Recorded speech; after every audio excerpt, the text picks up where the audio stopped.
नमस्कार। आज 6 दिसंबर है।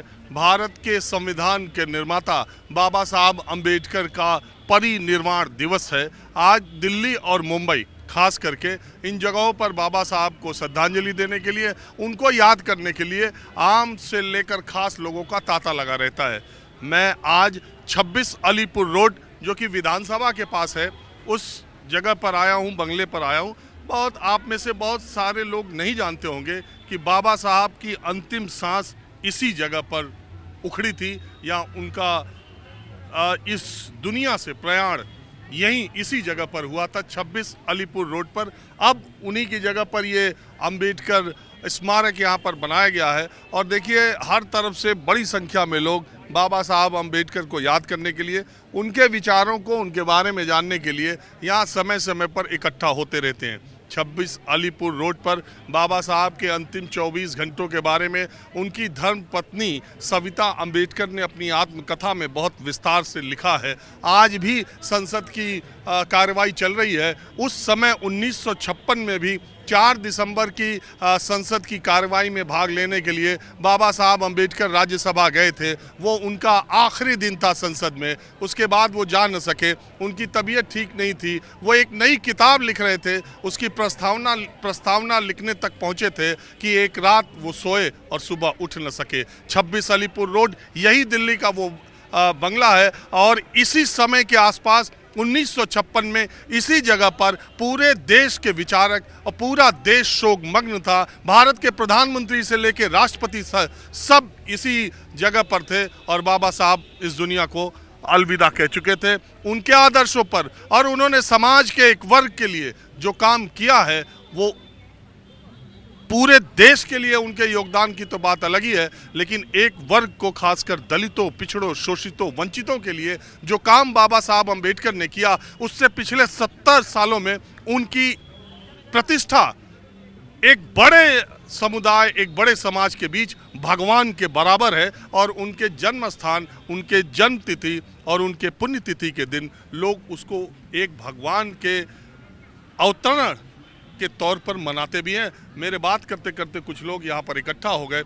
आज वैसे तो आप हिंदी टीवी न्यूज़ चैनल पर शायद ही बाबा अंबेडकर के बारे में कोई कार्यक्रम, पुष्पांजलि भले देख लें, लेकिन विस्तार से दलितों के बीच में क्या विमर्श है, शोषितों और वंचितों के लिए बाबा साहब ने जो सपना देखा था, वो वहाँ तक पहुँचे कि धर्म और जात की राजनीति में वो चीज़ें पीछे छूट गई। अब मैं यहीं जो लोग हैं उनसे अपनी चर्चा की शुरुआत करता हूं। माहौल क्या है, मैं सबसे पहले आप ही से, जो मैंने इतनी देर तक बोला, उसके बाद आपके विचार क्या है इस पर? देखिए, मैं एज एक्टिविस्ट और बहुजन चिंतक, कवि, साहित्यकार होने के नाते, पत्रकार होने के नाते, जो मैं बाबा साहब को देखता हूं और जो मैं समझता हूं जब मैं पढ़ता हूं, तो मुझे लगता है कि बाबा साहब डॉक्टर अम्बेडकर का जो सपना था समता मूलक समाज, कास्टलेस सोसाइटी, और वो सपना कहीं ना कहीं अभी कमज़ोर है, वो सपना साकार नहीं हो रहा है।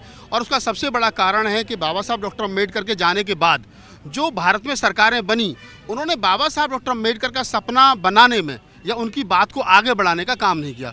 1980 और 1985 तक बाबा साहब डॉक्टर अम्बेडकर सिलेबस से गायब हैं। 1980 के दशक में, 80 और 90 के बीच में बाबा साहब पढ़ने को मिलते हैं और 90 में आकर के जब गैर कांग्रेसी सरकार बनती है, तब बाबा साहब चर्चा का विषय बनते हैं। तो आप इस बात को समझिए कि जो सरकार लंबे समय तक इस देश के अंदर रूल करती रही कांग्रेस के रूप में, उसने कहीं ना कहीं बाबा साहब डॉक्टर अम्बेडकर को भुलाने का काम किया। बदनता एक बात आप ये बताइए कि आप कुछ बताना चाहेंगे? ज़्यादा हमें पता नहीं सर अम्बेडकर के बारे में, मतलब संविधान लिखा था इन्होंने और ज़्यादा नहीं पता। आपको कुछ मालूम नहीं, मेरे को तो नहीं, उनको तो। आप यहाँ किस लिए आए? हम देखने आए हैं ना, बाबा साहब का ये देखने आए हैं ना यहाँ। पहले भी आए थे? पहली बार आए हैं, पहली बार आए हैं देखने कि भाई। आप पहली बार आए या? नहीं, मैं लगातार आता रहता हूँ। मेरा नाम है विनोद कुमार बोध और हम बाबा साहब अम्बेडकर के लिए पुष्पांजलि अर्जित करने के लिए आए हैं और 140 करोड़ जनता की तरफ से मैं बाबा साहब अम्बेडकर को श्रद्धांजलि अर्पित करता हूं। अब मेरा सवाल ये है कि अभी जो भाई साहब पहले बोल रहे थे, उन्होंने कहा कि जिस समता मूलक या जाति विहीन समाज की कल्पना बाबा साहब अम्बेडकर ने की। समय के साथ साथ और चीज़ों में तो विस्तार हुआ, उस समाज के रहन सहन में हुआ, उसके सोच विचार में हुआ, राजनीति में उसकी प्रतिभागिता बढ़ी, उसका पढ़ाई लिखाई का स्तर बढ़ा, वो सब चीज़ें तो हुई। लेकिन जो समाज में जाति विहीन जो बात है, ऐसा लगता है कि जाति और ज़्यादा प्रखर रूप में अब सामने समाज में आ रही है, आपको लगता है? नहीं?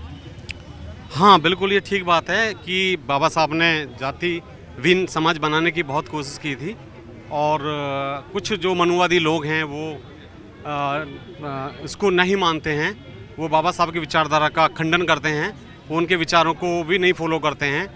और अब एग्जाम्पल के लिए हम सोच सकते हैं कि जैसे मोदी जी ने ये उद्घाटन किया है इसका 26 अली रोड का और चैतन्य भूमि का और मध्य प्रदेश में, तो लोग उनको लाइक करके उनको वोट भी कर रहे हैं, लोग पसंद भी कर रहे हैं। यही थोड़ा मैं बता दूं, देखिए प्रधानमंत्री नरेंद्र मोदी के केंद्रीय सत्ता में आने के बाद उन्होंने बाबा साहब अम्बेडकर से जुड़ी जगहों का विस्तार, उसके लिए ये स्मारक उनकी सरकार में आने के बाद बना। महू जो है वहाँ पर भी, इंदौर के पास महू मध्य प्रदेश में जहाँ उनका जन्म स्थल है, वहाँ का भी कार्यक्रम, वो उस जगह को बहुत जीर्ण शीर्ण अवस्था में वो जगह थी, बाद में उसको डेवलप करने का काम